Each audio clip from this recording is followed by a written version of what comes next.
this out.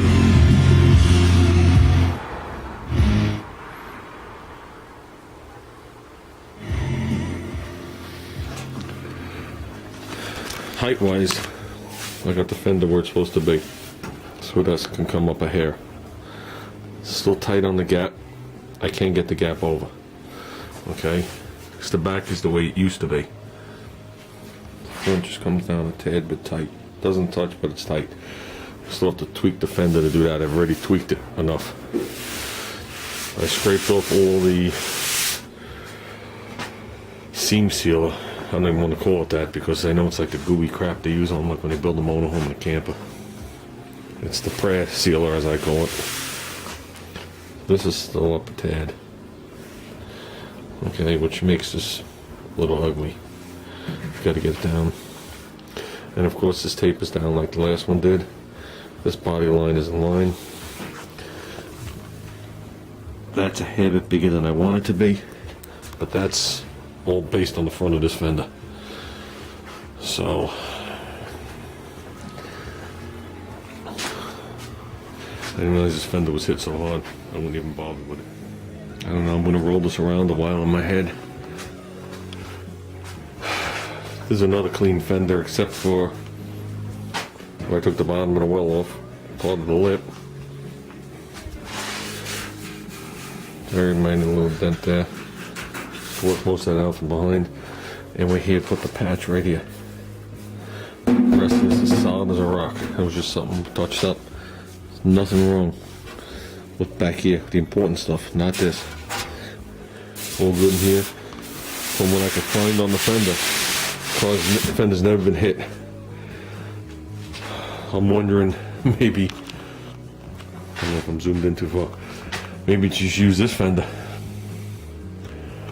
Put the well from that fender onto this fender and then graft the lower end on when I'm done. Because the front of this is mint. And I didn't realize this fender was stuffed so damn hard. And the top of this fender is mint up here. No rust. I got no molding holes. It's the original fender to the car. Maybe just hack this one and use that. I guess the way I would have to do that is I'd have to make my marks on here, cut this section out, lay it on this one and transfer that over. And then do exactly what I did last time. Just so my line is straight across here. I'll find my line. The molding on that one made it a little easier. I mean, look how stuffed this lower end is. Shit, that's not even close. That means on the other car that valance was stuffed in. The grill had to be stuffed in.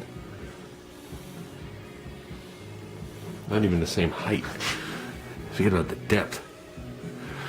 And that's with this just being off a hair and this just being off a hair. They're not even close. So I think I'm gonna do is I'm gonna pop that fender off. Put old muck and mire back on. The tops are good.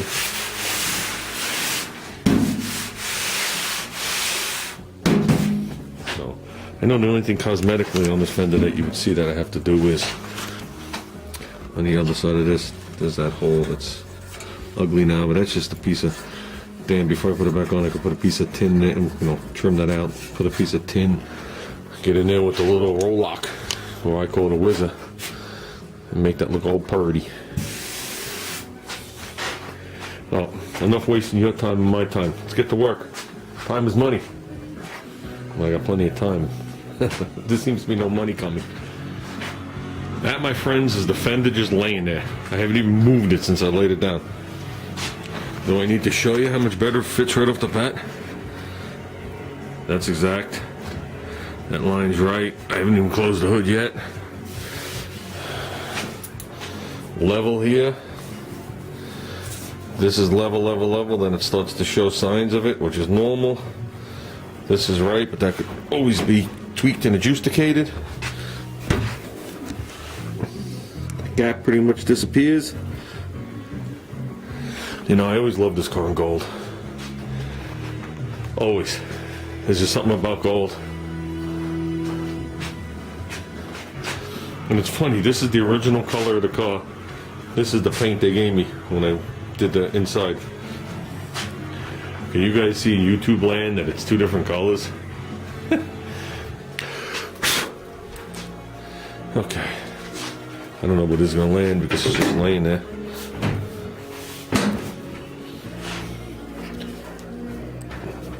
That's it, that's the gap I used to have. Oops. Obviously the back can be made a little wider. Yeah, and this is the way it always sat, right here. The fender got higher than the hood, and then it equaled out again. There's always a little dingy here from me pushing on the fender one day. I think this car would look even meaner gold than it does black. So I think that's what we're gonna do, guys. I think we're gonna live with this fender right here. I'm gonna actually work on that gap before I do any more. Like I said, this can be adjusted. This is all, like, get a little bit more of a gap in there. But the fender fits. There you go, and that's not even bolted on, it's just resting at the bottom.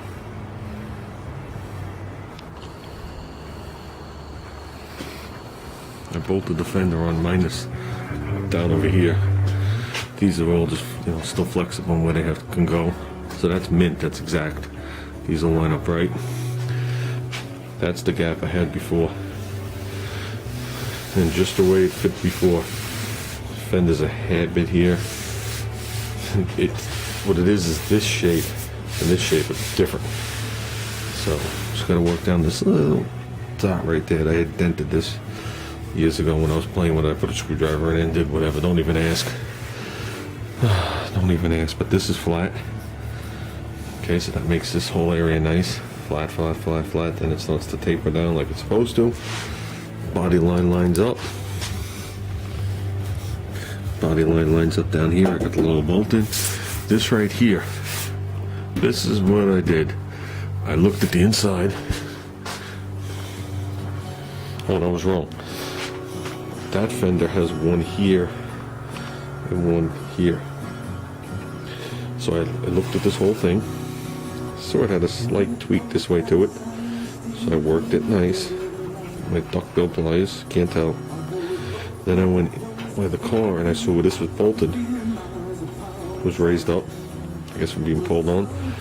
So I worked that area down very lightly and small. So I don't want to go here where you can actually see it. And I put that fender on. And now I could actually, instead of it being solid right here, I don't know if anybody can see it, I could push the fender in. And if you guys see that changing or not. So and with it pushed in, touching, it's like right there.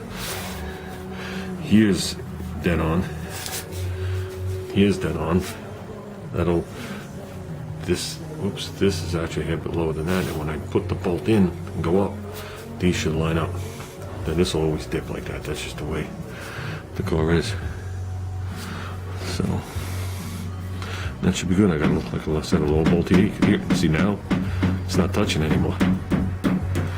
Just by doing that, you can see the gap change. So we should be good. Well, it is what it is. It's the best I got. So you're gonna work on the go-kart, but I told him when I was walking through Lake Compounds and I found that go-kart, and I called him up and I said, listen, this thing's a basket case, but it's cheap. And he said, what are you gonna do? I said, I walked away. He said, why don't you get it so we have something to work on? And I was like, listen, dude, I was like, the way the wagon's in pieces right now, I says, I got to square away at least all the metal work on this car, you know, even before I do the bonding work. But I got to square away the metal work before we even think about touching that go-kart. I said, it's probably not going to be till after the holidays. And he's like, okay. But he's already out here checking to see what I'm doing. I mean, he's a kid. I don't blame him, you know. Kids are kids. I'm an adult and I'm anxious and ready to go. So, I mean, at his age, if I was his age and someone handed me that go-kart, I'd be losing sleep. So, this will be the power plant. We're going to go in and go a little deeper. Make it a little faster.